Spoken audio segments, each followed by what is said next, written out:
Welcome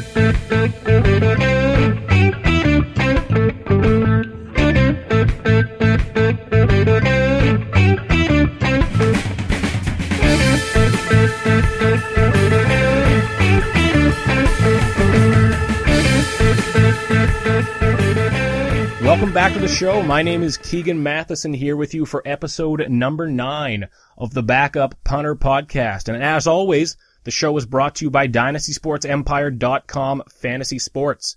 Check them out for NFL, NBA, NHL, or MLB this summer. Dynasty Sports Empire has got you covered. Now check them out online or visit them on Twitter at DSE_football. Join a startup fantasy football dynasty league today. Those things are already going hot. Check them out today. Now, we're going to start out today. We'll talk about Deflategate, of course, just a little bit. There's not much we haven't covered already. We're also going to talk about Ryan Tannehill. Just signed a 6-year, $96 million contract with the Dolphins. I absolutely love it. I'm going to tell you why. We're also going to take a look at the scrap heap, the over 30 veterans that are still available. Some of these guys are going to get signed up over the next few months. I'm talking guys like Mike Vick, Ahmad Bradshaw, Reggie Wayne. The guys that you played in Madden 2005 with who are still sitting out there trying to get back into this league. We'll look at a few of those names. Also going to look around at Marcus Mariota, EJ Manuel, some predictions for offensive, defensive rookies of the year, and a couple fantasy football nuggets at the end of the show just to keep you going, to get you through the summer, because I know yesterday I already brought up my 2 main fantasy football leagues looking at who am I going to keep or who can I let go, and I'm already driving myself crazy with it. I'm a fantasy football micromanager, which is a very bad thing to be. But first off, we're going to start with Russell Wilson. Now, this is the news that I'm most interested about this week. Deflategate and stuff like that, that is, what's grabbing the headlines. But Russell Wilson's contract situation has the most interesting on-field application to me right now. Now, earlier in the week, there was a report from Bleacher Report saying that a deal was not close. Seattle was balking at the $20 million annually, price tag that obviously Wilson is going to command. He's a young elite quarterback. He's led them to a championship. That's just the number you start with, $20 million. Then some reports came out of Seattle, some reporters there saying, hey, no, that's wrong. That's completely falsified. Well, Jason Cole of Bleacher Report came back today, and he's saying that Russell Wilson wants over $20 million over a 5-year period. Especially when you get into guarantees. Now, one of the original conversations with Russell Wilson was that he might be one of these fully guaranteed contracts, which are unheard of in the NFL. That would lower the annual value, but was he enough of a sure thing to give that to? I wouldn't give that to anyone in the NFL, which is unfortunate for players, but with injuries, that's risky. Now, as Jason Cole explained it, extremely interesting. He figures that in 2016 and 2017, the franchise tag could be extremely valuable for the Seattle Seahawks, and it can be. This is an interesting line of thinking. Now, including what he's set to make in this coming season, the final on his rookie deal, and now he's got a $1.7 million cap hit this season. Now, that's why the Seahawks can have the players they do, is because Russell Wilson's making 1.7. But if you add that to the franchise tag in 2016 and 2017, Seattle would only be looking at around $45 to $48 million, Cole suggests, over the next 3 years. That's easy to stomach. Now, he's suggesting that, a deal before the 2015 season is very unlikely. And I'm beginning to agree. Now, you see some frustration from Russell Wilson over Twitter. Now, athlete Twitter it swings between passive tweets and tweets about how they're grinding and working out, and neither of them interest me, but there has been some frustration from Russell Wilson over social media lately about how people aren't valuing him. But he's such a tough quarterback to place a value on, and that's why I want to talk about him. If this is Andrew Luck, give him the money. If this is Robert Griffin III, another guy from his draft class, don't give him the money. There's some simple things. But Russell Wilson is so unique because he's not the star of his offense. In the 3 years that Wilson's been there, each one of the 3 years, Marshawn Lynch has gone for over 1,250 yards. In each of the seasons, he's gone for over 11 touchdowns. Now, for the past 5 years or so, the big narrative in the NFL has been that running backs are dying. There's no value of them. Well, then we have Melvin Gordon go in the first round. We have Todd Gurley go in the first round. We have DeMarco Murray get a big payday in free agency. And all of a sudden, whether it's true or not, a lot of this is just people trying to pull a narrative out of a quiet time. But running backs are turning back into the star of the offense. Nowhere is that more true than in Seattle with the Seahawks. How much value does Russell Wilson have when put into an average offense? What happens when Marshawn Lynch leaves and the other team isn't loading the box? Is that going to expose some of these receivers that Doug Baldwin would prefer I don't call pedestrian? Is Jimmy Graham enough to help? I'm not sure. Now in 2014, Russell Wilson himself, let's look at him. He had 63.1% of his passes completed, 3,745 yards, 20 touchdowns, 7 interceptions. That's great. It's economical. It's not Drew Brees going for 5,000 yards and 40 touchdowns, but he doesn't have to be. They made the Super Bowl. Now he also rushed for 849 yards, 6 touchdowns. That's averaging 7.2 a carry. That's nuts. And watching him scramble it's a beautiful thing, because when people hear of a scrambling quarterback, unfortunately their minds go to Mike Vick. They go to Robert Griffin. Just a gangly-legged, wild, blind scrambler. And, Vick in his heyday was brilliant at it, but they associate it with these kind of failed athletic quarterbacks. And Russell Wilson is something else. It's intelligent. It is keeping his head up the entire time, head always downfield, and then you realize, wow, he's already past the line of scrimmage. I thought he was just about to pass, but he's already 5 yards downfield. So he's unique. He's a special player. Almost as importantly as that, he's an incredible ambassador for a team. If you're a GM, especially with the culture that's really come to a head this past season in the NFL, you can give Russell Wilson any money. You know he's going to be a good person. He irritates some people because they want to see a bit of an edge to him, but if that's your problem, then I think you're being ridiculously picky. Just find something else to find wrong in. There's always this risk how he keeps hinting that he might go play baseball. That's not going to happen. That will be fine, but this is going to be my number one storyline to watch for the rest of the offseason. Russell Wilson's contract situation. Because although he is the good boy, he plays by the rules, he's probably in bed with warm milk by 8 o'clock on a Friday night. But he's human. How will Russell Wilson feel if he is hit with the franchise tag? If he's not taken seriously in these contract negotiations? Especially when he sees Andrew Luck hit it huge, which he should do soon. Russell Wilson's going to look at that and say, well, what the hell? I was just at the Super Bowl. I won the Super Bowl before that. What else do I have to do? That's going to be extremely interesting to watch. And it's going to set a bit of a precedent. If Russell Wilson does get that $22 million, then once again, that's no middle ground for quarterbacks. You're either getting a backup salary or you're getting a big salary. You see it with guys like Andy Dalton, Joe Flacco, these guys who are perfectly fine quarterbacks. People give them hell. They don't deserve that. They're fine quarterbacks. They'll get you to the playoffs. I use Joe Flacco actually as my measurement for what I want a quarterback to be. I say I need them to be above the Flacco line. I think if you're as good as Joe Flacco, then you're good enough. You gotta be above that Flacco line. It's like the Mendoza line in baseball, hitting above 200. You've gotta be above the Flacco line. But there's just no middle ground for a quarterback to get this $8 or $10 million annual contract. To say, oh, you know what? You're good. You're not great. We're going to give you $8-10 mil a year. It just doesn't exist. So this is going to be a good test to watch. How does a quarterback get paid when they are not the star of their offense? And one place that Russell Wilson's agent's going to be looking and pointing the Seahawks to is Miami, where Ryan Tannehill just got a big contract of his own. Now, Ryan Tannehill, he's one of the big four from that draft. Wilson, Tannehill, Luck, Griffin. Now, Ryan Tannehill just signed a 6-year, $96 million contract, $45 million guaranteed with the Dolphins. I love it because I love Ryan Tannehill. Now, I've loved Ryan Tannehill for a couple of years. I didn't like him coming into the league.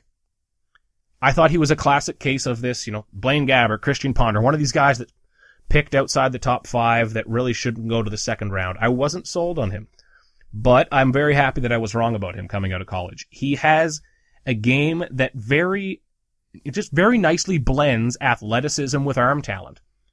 I often compare him to a poor man's Aaron Rodgers. He has the athleticism to move. Coming out of Texas A&M, he ran a 4.65 40. He's fast. He can move out there, but he's not a blind scrambler. Just like Rodgers, he won't use those legs to break off a 20, 30-yard run. He'll use them to pop outside of the pocket, wait for a receiver to come open, and hit him. He uses those legs to enable his arms. It's intelligent mobility, which is 1,000 times more valuable than mobility. Anyone is mobile. I've got a couple friends that are just as mobile as an NFL quarterback. Put them on a field and they're dead in 5 seconds. You need to be intelligently mobile. That's what Ryan Tannehill is.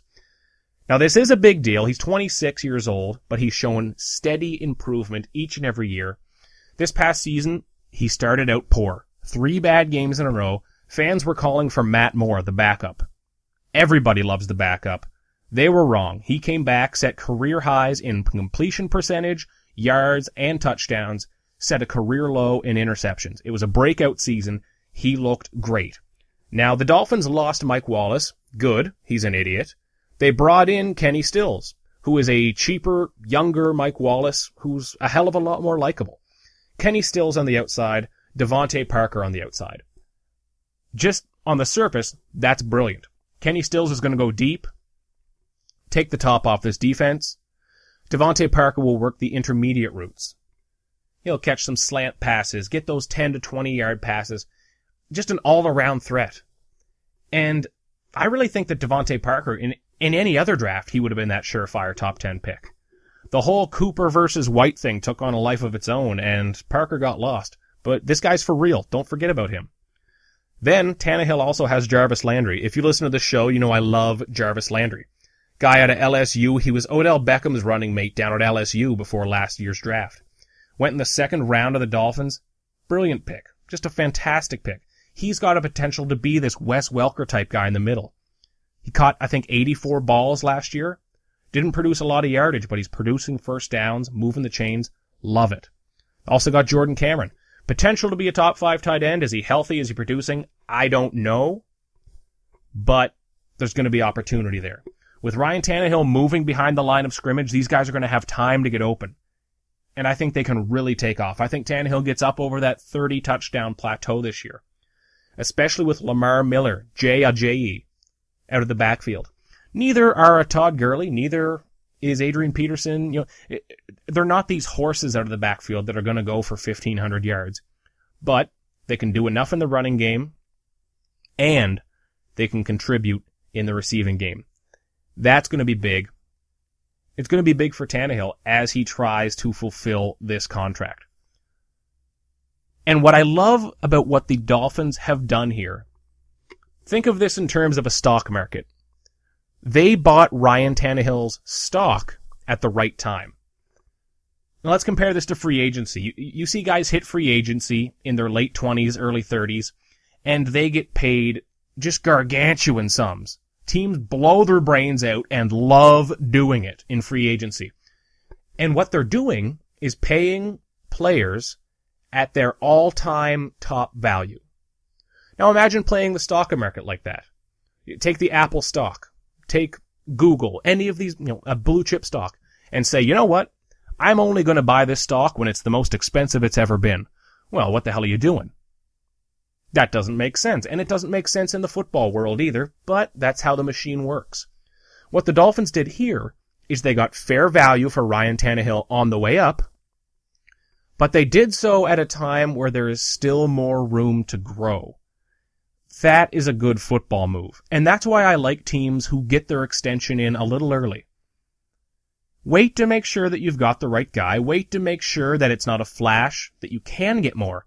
But once you're certain that this is your guy, lock him up.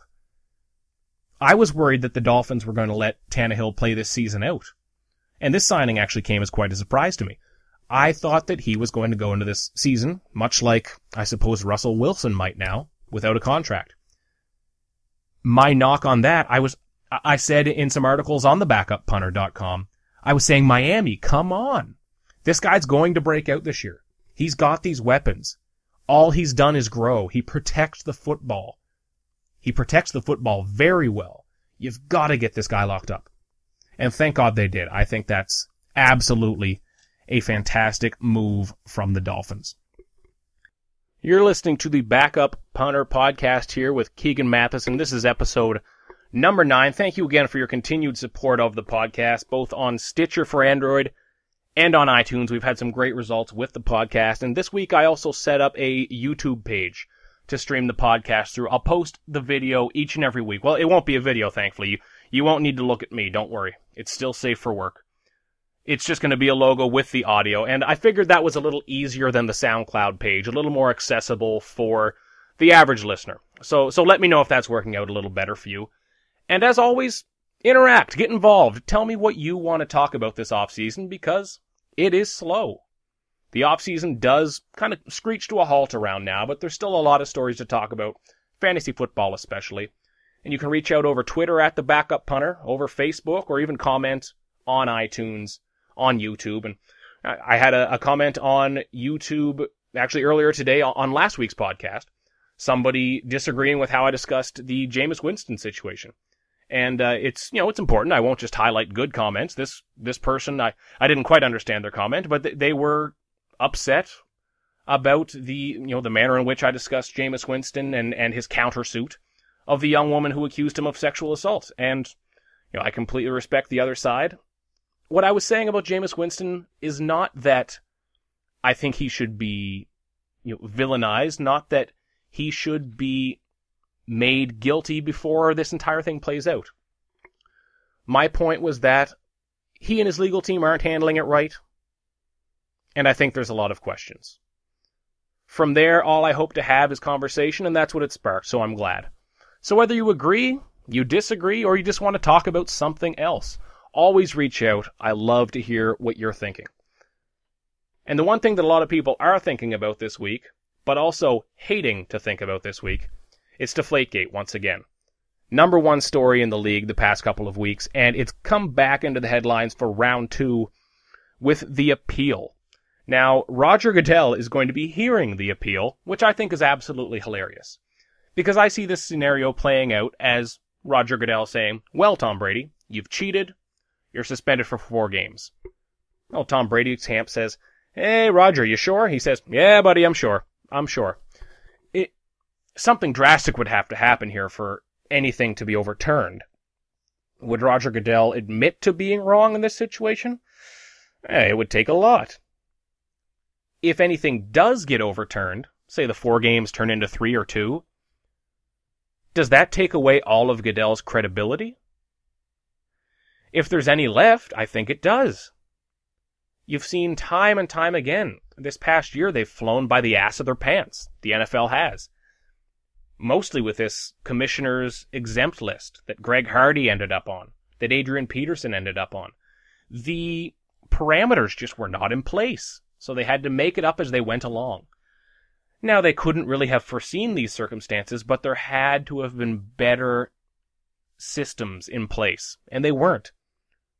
So if Goodell loses out on this, then that's just ugly. Optically, to fans, to the league, they're just wondering who is in charge. Not that there's somebody else in charge, but is anybody in charge?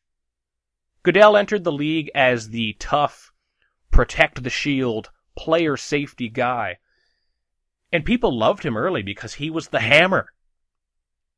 Whenever something was wrong, he brought down punishment. But now, lately, half the punishment he brings down is getting overturned. And it's strange. Now, if this appeal is unsuccessful, the next step is to sue the NFL. Hasn't happened since Al Davis. Al Davis, we're one of the biggest fans of Al Davis here at the Backup Punter Podcast. But is Robert Kraft or Tom Brady going to sue the NFL?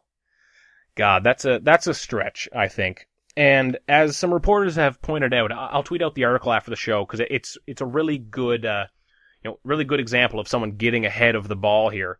They've pointed out that the this appeal has really shown their hand. It hasn't hidden anything for suing later. So I think it's doubtful that there will be any extra action. And if the Patriots did sue the league, I think they're opening up a can of worms that could be very dangerous. The discovery process in that trial, very, very dangerous. Now, not to poke the bear, not to pour idiot gas on the idiot fire that is Deflategate, but just scouring over the internet earlier today, Jacksonville Jaguars at New England Patriots, 2005 playoffs. Jacksonville's headsets cut out mysteriously. Jacksonville loses. Arizona at New England, 2008. The coach-to-helmet microphones that send the plays onto the field. They went down for much of the game. Detroit at New England, 2006. Offensive coordinator Mike Martz lost communication after Detroit started the game hot on offense. He lost communication, their offense faltered. Cincinnati Bengals, Marvin Lewis admitted that the same things happened to them at Foxborough. Now, this is another one of those things. If this was if this was the Chargers or the Vikings, just one of these random teams who doesn't cause much trouble, you'd say, hey, well, they obviously need to get better connectors. They need to get a better electrical team there. Oh, they probably need better wireless. Maybe their router was down. But with the Patriots, it's one of these things, you see it and you almost think, oh, damn it. Why is this happening too?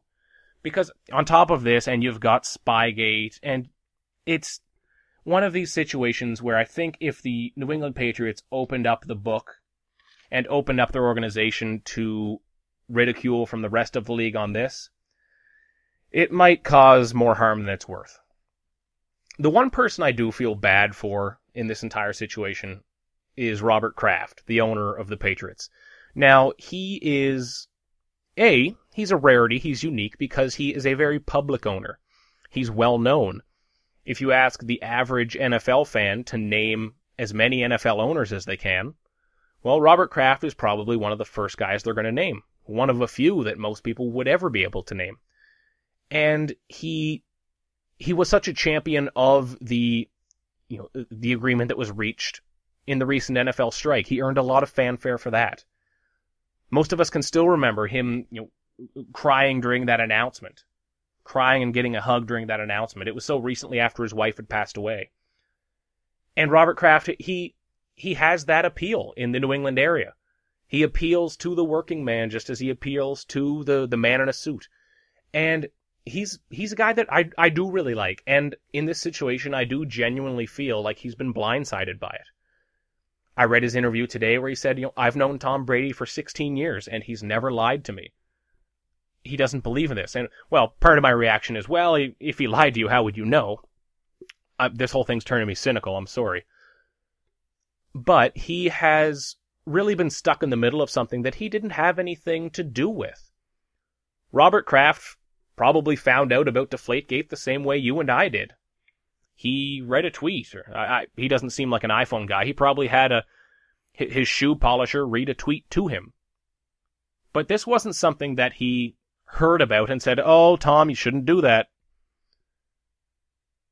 And he's getting his name kind of dragged through the mud here, getting hit with the biggest fine in NFL history, despite being a very prominent owner and a guy who's been a huge supporter of Roger Goodell. So this goes on a personal level, too. From a distance, that seems awfully strange, but think about it at your office. If you work in an office building or for a company, think of somebody that's above you in the company, but you think really has your back. A manager who you worked under when you started, somebody that's higher up in the sales department than you that tries to feed you some tips. It's someone that looks out for you. And that person hits you with a devastating blow in the workplace. It's ugly and it's tough, and you've got to feel for Bob Kraft. But at this point, I honestly think for Brady, for the Patriots, for my sanity, and for the state of modern journalism, I think it's best if Deflategate just dies. Take your 4 games, let Jimmy Garoppolo come in and look beautiful and play decent, and we'll all get through this together. there's been so many attempted hot takes of, oh, well, what if the Patriots start 0-4? What if this is the end of Brady? We all know that the Patriots are going to come out and go 3-1. We all know this is going to make the Patriots stronger. That's how this works. Brady's going to come back on Sunday Night Football, take the reins, dominate, and the NFL is going to win. Keep that in mind. After the break, we're going to look at Zach Mettenberger versus Marcus Mariota, EJ Manuel, and some fantasy football nuggets. Also, we're taking a trip to the junkyard to look at the scrap heap. Stay tuned.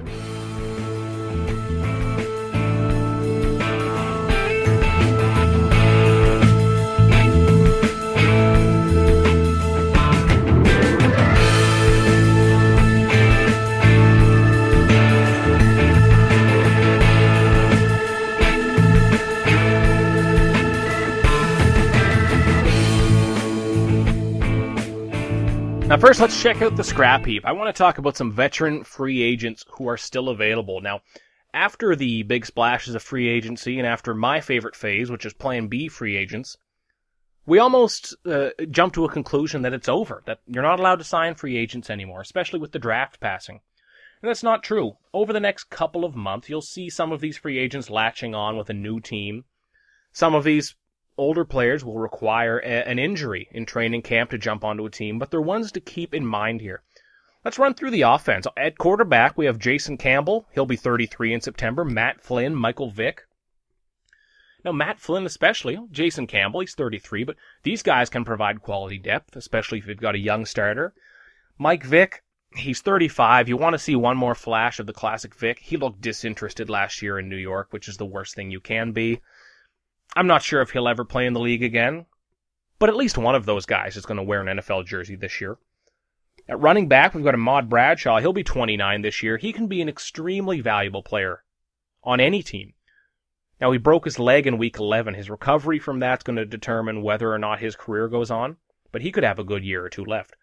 Pierre Thomas will be 30. He'd be a great addition on passing downs. Noshawn Moreno will be 28, coming off a torn ACL in Week 6.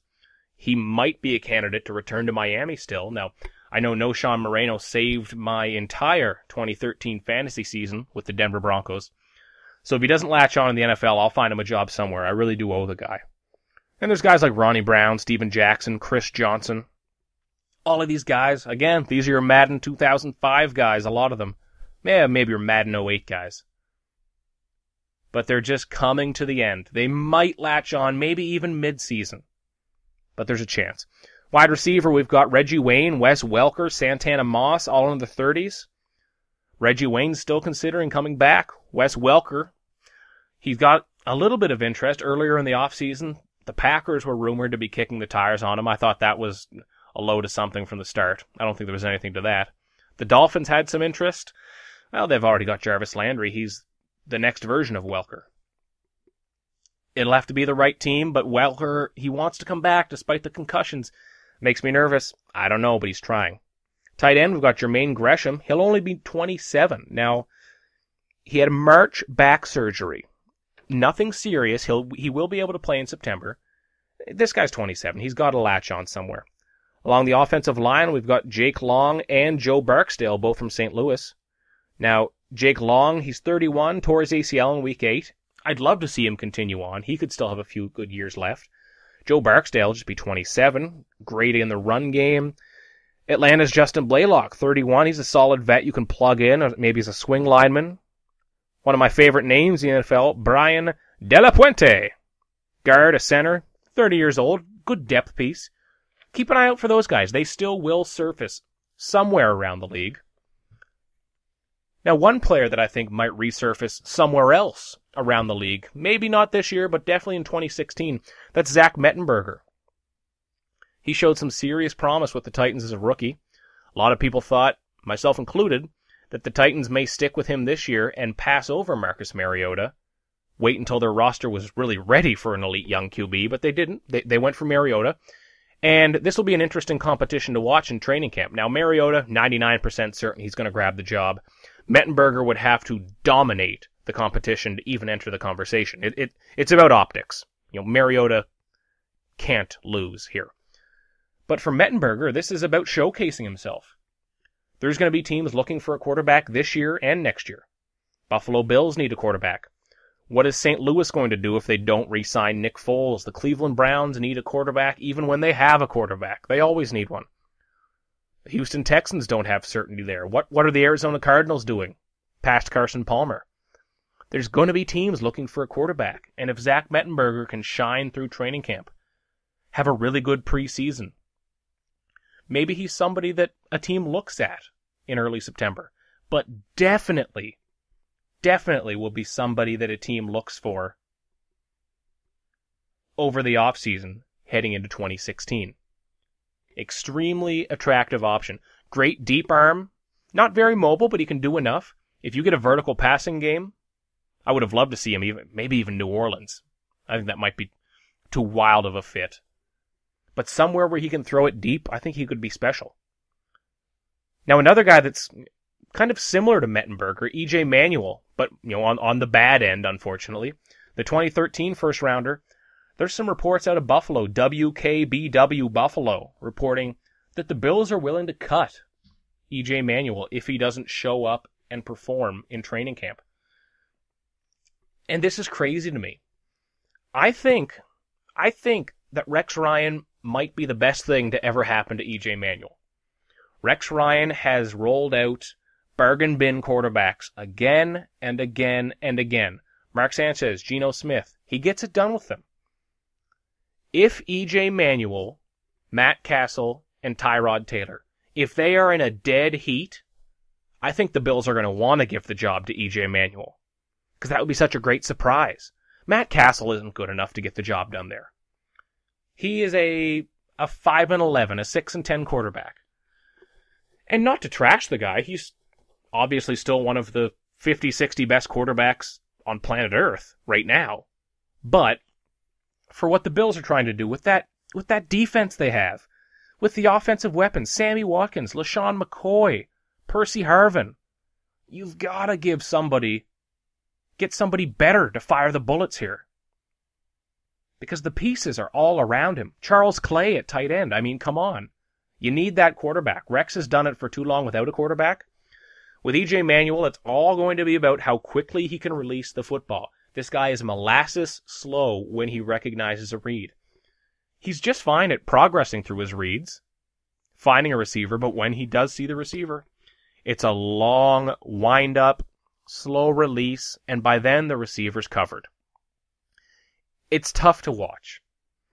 And it's something that even the most casual NFL fan can notice if you do point it out to them. And it's too bad. 2013 first rounder, and he's already fallen this far. It's just like I said about Ryan Tannehill earlier in the show, what I feared he might be. It's one of these Blaine Gabbert, Christian Ponder types, picked just outside the elite quarterbacks that you hope is going to be good, but just isn't. Just isn't. Now, quickly before we wrap up here, we'll keep it real short today. Let's look at some predictions for the offensive and defensive Rookie of the Years. Now, with the offensive Rookie of the Year, like I said last week when we were talking about fantasy football rookies, it's not about how good you are, it's about how often you are good. What I mean there is it's all about counting stats. It's all about statistics. Somebody who rushes for 1,100 yards, averaging 4.0, will beat out somebody who rushed for 950 yards, averaging 5.2. You need that flashy benchmark statistic.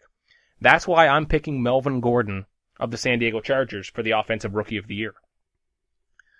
I'm not sure if Kevin White will fully click in Chicago year one. Amari Cooper's going to struggle with Carr at quarterback. Todd Gurley, I think he's going to be better than Melvin Gordon. But is he going to put up the counting stats? Are they going to roll him out full bore week one? I don't think so. I think that Melvin Gordon, if they hand him the rock, really feed him, he's also going to contribute enough in the receiving game that he could put up 10, 12 touchdowns. He's going to put up fantasy football numbers, and that's what people think in now. That's the language of football. Points, points, points. He's going to put those up. I like him for Offensive Rookie of the Year. My dark horse candidate, I'm taking a very liberal approach to dark horse. He was in the top 35 picks. TJ Yeldon, Jacksonville Jaguars. Now, don't let yourself really fall for this. Just like Toby Gerhart last year was supposed to be the breakout fantasy player of the year. He was awful. He killed a lot of rosters. But TJ Yeldon, he does have better physical abilities. He does have a game that's ready for the NFL. He can contribute out of the backfield. He's a 3-down back. All of these things point towards him putting up numbers. So I like TJ Yeldon. If you can grab him around his average draft position, maybe a little after, go for it. Don't reach for the guy, but keep an eye on him. Defensive Rookie of the Year. I like Danny Shelton of the Cleveland Browns. I think that if the Browns defensive unit can really turn it around, and if he can put up some sack numbers, if he can get 6-8 sacks, I think he could really get into this conversation because Dante Fowler's out. He would have been my pick. Vic Beasley, I don't think he's going to put up huge sack numbers year one. So unless Trey Waynes, Marcus Peters really rack up some interceptions here, I like Danny Shelton. I think he's going to be the most valuable defensive rookie. On defense, you can get a little more into actual value. But counting stats still matter. And that's why my sleeper for defensive rookie is Denzel Perryman, again of the San Diego Chargers. Now, I love Denzel Perryman. This guy is an absolute fire hydrant at inside linebacker. Short, stout, old school guy. Looks like someone your grandfather would watch in the 1950s. Absolutely fantastic football player. He's going to get exposed in coverage a couple times. He'll struggle on third down. He has his limitations, but he's one of these guys that could come in and put up well over 100 tackles. If he adds a couple strips into that, if he adds a couple lucky interceptions, gets up to 110, 120 tackles, that's a name you've got to take seriously. If fantasy football existed on the defensive side of the ball, well, it does, but in your common leagues, I'd be all over Denzel Perryman. I'd love it. Now let me end the week here. I'm going to give you a fantasy football nugget each and every week at the end of the show. If you stick around, I'll give you a little nugget from the week that was. Now, I'm not going to bash you over the head with too many rankings until we get into, late July, early August, when fantasy drafts are going to start happening for your typical leagues. But each week I want to give you a newsworthy bit from the week that was. So something that is relevant. And this week, I want to look at Alfred Morris and Matt Jones on the Washington Redskins. Now, admittedly, if I've had 20 fantasy teams the last few years, I've had Alfred Morris in 21 of them. And I love the guy, I really do, but it was almost just by chance. I kept getting Alfred Morris. He followed me around wherever I went. In one league, I even traded for him because somebody offered me Alfred Morris for a player. Alfred Morris just finds me. It's we're connected by some strange fate. I'll have to make sense of it someday, but this year, heading into 2015, I am nervous to keep Alfred Morris, and you should hesitate drafting him. The Washington Redskins drafted Matt Jones, who is a big, bad running back out of Florida. 6'2", 231. But he's not just a thumper. This guy has third down capabilities. Jay Gruden likes Matt Jones. He's going to get some third down looks. He's going to have every chance to earn them. But he could also break into a sort of a running back by committee approach in Washington. That's dangerous for Alfred Morris. Because Morris already comes with 0 third down value. It used to kill me watching Redskins games, A, because I was watching Robert Griffin attempt to play football. That's bad enough. But B, I'd finally get my boy going. Alfred Morris would finally be going. Oh, there comes Roy Halou. Steals a 10-yard catch on third down. Oh, there's Roy Halou, third down. Passing down, Roy Halou. Over and over and over. That's going to be Matt Jones this year. But I think Matt Jones can even take it a step further and eat into Alfred Morris's carries. So if you are someone with Alfred Morris, if you're someone looking at Alfred Morris, or if you're me and you have to make about 6 keeper decisions on Alfred Morris, be careful. Be very, very careful, because in fantasy football, just like in Offensive Rookie of the Year voting, all that matters is the numbers. I don't care what your name is. If you're Zach Stacy from a couple of years ago and you put up those 900 and some yards, Stacy was a nobody, but he was relevant. This year, Alfred Morris might be a big name. That's how you get stuck. You keep a big name on your roster all season long. You can't drop him because he's a big name. That was me and Vernon Davis this past year. Vernon Davis on my roster killing me all year. But I can't drop him. It's Vernon Davis. Well, don't let Alfred Morris be that guy. Keep an eye on that situation over the next couple months. So that's all we've got for today. We'll keep it a short show today.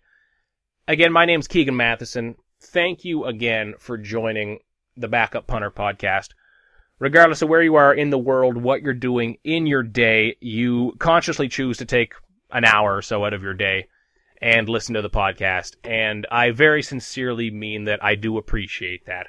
All of your feedback, all of your viewership, your listenership, we'll call it, over iTunes, Stitcher, YouTube, your support on the website at thebackupunter.com means a great deal. I hope it continues. Follow along on Twitter at The Backup Punter, The Backup Punter on Facebook, or even if you want to write an old-fashioned email. It's kind of like the handwritten letter of the modern world. Send a messenger dove with an email to thebackupunter@gmail.com. Let me know what you're thinking. Let me know what you want to hear next week, but also if there's something you want to hear about over the course of this offseason. There's a long time between right now and kickoff. You better believe we're going to fill it, but we're going to have to fill it somehow. So tell me what you want to talk about. What team, what player, what fantasy football situation, and I guarantee you we will do it. Again, my name's Keegan Matheson. Thank you very much for stopping by. This has been episode number 9 of the Backup Punter Podcast.